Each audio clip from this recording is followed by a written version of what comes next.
네, 안녕하세요. 돈블링입니다. 우리는 온라인 비즈니스를 하면서 수많은 선택의 기로에 서게 됩니다. 위탁, 사입, 구매 대행 중 운영 형태를 어떻게 가져갈 건지부터 판매할 상품을 소싱할 때도 어떤 상품으로 도대체 해야 되는 건지, 또는 판가, 상품명, 썸네일, 상세 페이지 등 모든 영역이 선택의 연속이죠. 그 중에서도 오늘은 가장 많은 사람들이 힘들어하고 어려워하는 상품 소싱 단계에서 매번 우리 발목을 잡는 이 결정장애가 왜 나타나고 또 이거를 어떻게 하면 극복할 수 있는지에 대해서 얘기해 볼까 합니다.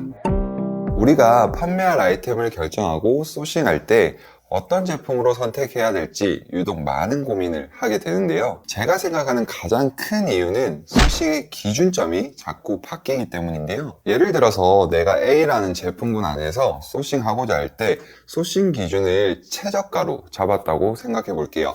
그래서 가격 경쟁력이 있는 저렴한 제품들로 리스트업을 쭉 했다가 다음날 생각해 보니까 가격보다는 그래도 디자인이 좋은 제품을 소싱하는 게 판매가 더 용이하지 않을까라는 생각이 불쑥 들어오게 되는 거죠. 이렇게 되니까 비싼 가격 때문에 리스트에서 빠지게 되었던 디자인이 예뻤던 상품이 눈에 아른거리게 됩니다. 그러다가 결국 가격이 비싸지만 디자인이 예쁜 제품으로 소싱 리스트를 전면 수정하게 되는 거죠. 뭐 그럴 수도 있습니다. 바뀔 수도 있으니까요. 여기까진 처음이니까 그럴 수 있다고 볼게요. 문제는 몇 번씩 수정해 가면서 기껏 열심히 소싱을 해놓고 물건이 도착하면 후회들을 하세요. 막상 제품을 받아보니까 예상했던 것만큼 뭐 디자인 컬이나 마감이 좋아 보이지 않거나 비싸게 매입했으니까 그냥 비싸게 팔면 되겠지라고 막연하게 생각하고 있다가 예상치 못한 높은 키워드 광고비에 놀라서 광고 없이 그냥 일반 등록으로 판매를 해봤는데 주문은커녕 유입조차 없겠죠. 그때가 돼서 사람들은 처음에 생각했던 저렴한 가격의 상품으로 진행할 걸 하면서 자기가 내린 결정에 후회를 하게 됩니다. 우리가 소싱에 있어 결정에 어려움을 겪고 자기가 선택한 것에 만족하지 못하는 가장 결정적인 이유는 이렇게 결정의 기준점이 자꾸 바뀌어서 그래요.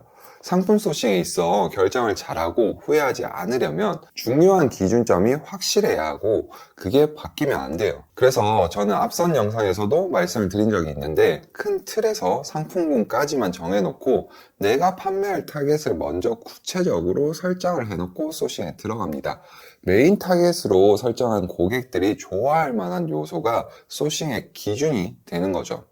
만약 제가 리빙박스를 소싱한다고 가정할 때 가격, 디자인, 내구성, 안전성 등의 여러 고려 대상 중에서 어떤 것으로 소싱 기준으로 설정할지는 제가 어떤 타겟을 메인 타겟으로 선택했느냐에 따라서 결정이 됩니다. 예를 들어 거주 공간이 오피스텔이냐 또는 아파트이냐에 따라 소싱하려고 하는 제품의 디자인이나 제품의 크기가 달라질 수도 있겠죠. 또는 자녀의 유무에 따라 안전성이나 내구성이 더 고려되어야 할 수도 있겠죠. 이처럼 내가 판매하고자 하는 타겟이 명확하게 설정되어 있으면 소싱에 있어 보다 쉽게 결정을 할 수가 있겠죠. 타겟에 맞는 기준을 명확하게 정하고 그걸 절대로 바꾸지 않는다면 소싱이 그렇게 어렵거나 오래 걸리지 않을 거예요. 그리고 자기가 선택한 것에 대해서도 후회를 하지 않게 될 거예요. 혼자 아무리 해도 이런 결정장애가 잘 극복이 되지 않는다면 주변 사람들에게 의견을 구하고 정보를 들어보는 것도 방법이 될 수 있겠죠. 소싱에 있어 결정을 못해 망설이고 계신 분들 또는 중국 수입이 처음이라 도무지 어떻게 해야 될지 막막하셨던 분들을 위해 저희는 스타트 패키지를 운영을 하고 있습니다. 현재 연기는 이미 발주량을 늘려가면서 사업을 안정화시켜 나가고 있고 1기는 얼마 전에 소싱을 마치고 발주가 들어가 있는 상태예요. 곧 2기를 모집 예정이니까 관심이 있는 분들은 카페로 오셔서 이제 자세한 내용을 확인해 주시면 좋을 것 같습니다. 당연한 말이겠지만 우리가 사업을 하면서 마주하게 되는 결정장애의 대부분은 처음 해보는 일에 대한 낯섦과 경험과 정보가 충분하지 않은 상황에서 어떤 결정을 내렸을 때 일어날 결과에 대해 예측이 안 되기 때문에 두려움이란 녀석이 찾아오기 때문이에요.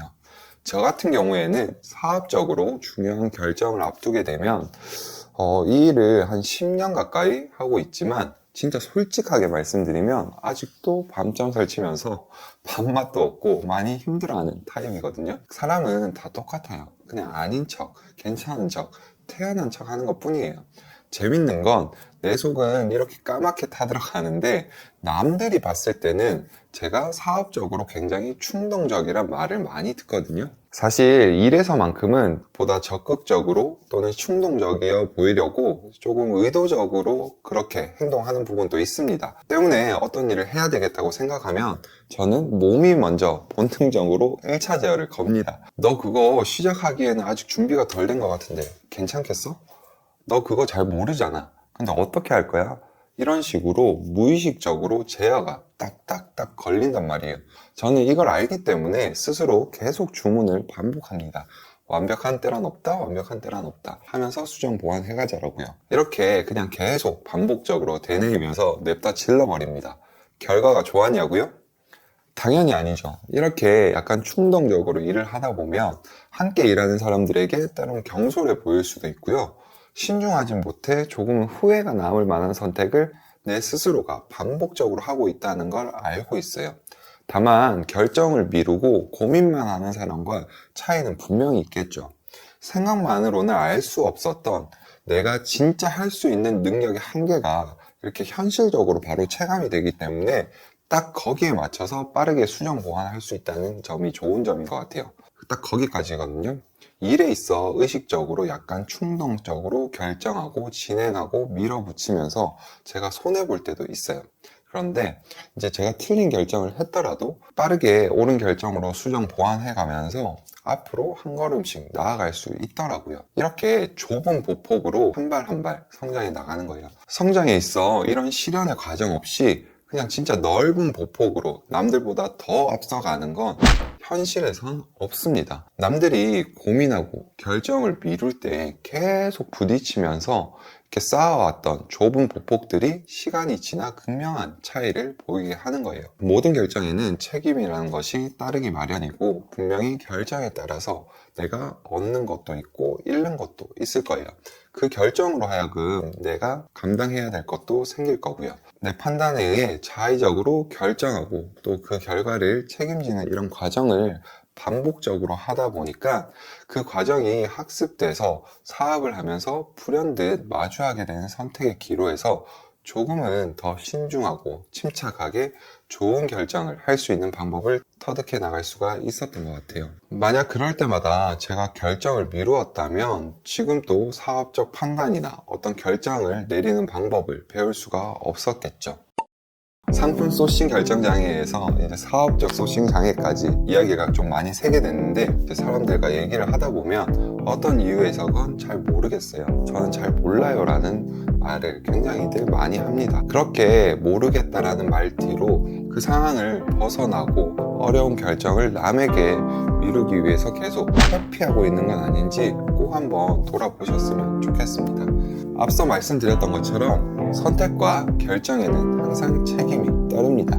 내가 내린 결정에 대한 책임에 대해서 너무 두려워하지 마시고 사업에 있어서 사소한 것부터 내가 선택해보고 온전히 책임져보는 습관을 조금씩 길러보셨으면 합니다. 네, 지금까지 동블링이었습니다. 감사합니다.